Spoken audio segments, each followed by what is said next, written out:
Me? We're planning only to doing 50 cities. That's all we can do. That's right. We're planning to. I've got to commute from Melbourne, which is the tricky part. But we're hoping to. Yes.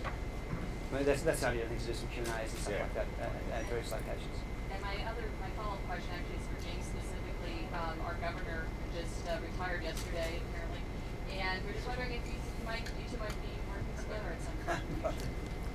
Possibly. I think it's probably more likely that we might work together on something non-film, because we're both, really passionate advocates and activists for the environment and climate change, renewable energy, and so on. And the strides that he made while in office, he sees not only as part of his legacy, but the foundation for some of the things he wants to do beyond that. So, the idea of making a movie together is always a fun concept.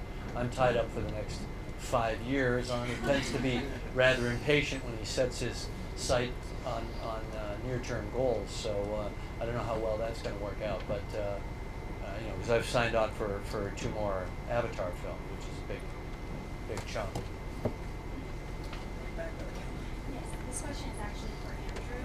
I know the story is based on true events, in particular something that happened to you that was very serious. Can you explain your situation and the emotion that comes with being in a situation like that? I was leading a cave diving expedition on the Nullarbor Plain in Western Australia a few years ago now, and there was we were exploring an underwater cave system similar to what we've got in Sanctum, and on the last day of the expedition we're hauling all of our equipment out, and most of the people in the cave engaged in that activity, and I was on quite a small ledge hauling tanks up, and a freak storm hit the area, and what started as a trickle of water into the cave, we go, wow, this looks fantastic, let's film it, turned into to a torrent, which then started to collapse the entrance of the cave, and literally boulders the size of an SUV were rolling down in the cave. You could hear the clatter of scuba tanks as they were banging off the walls,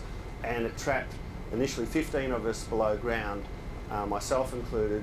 I managed to escape through the torrent after about 5 hours of just waiting with a near-death experience. The roof above my head, like an Indiana Jones movie, cracks appearing and every inching down on top of us.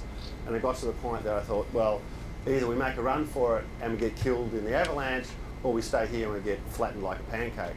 So obviously the first option was the better one.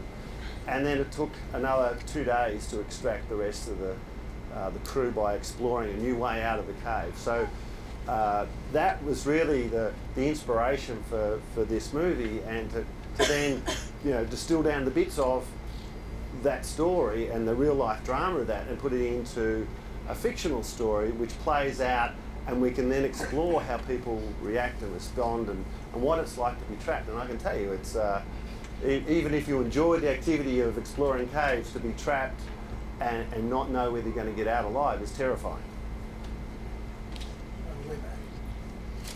Yeah, I was going to ask you, Avatar was such a vast, larger than life exploration of a new world, and yet now you're coming into small caves, tight spaces. How does working in 3D enhance that storytelling and bring the thrill of the film into the people's lap?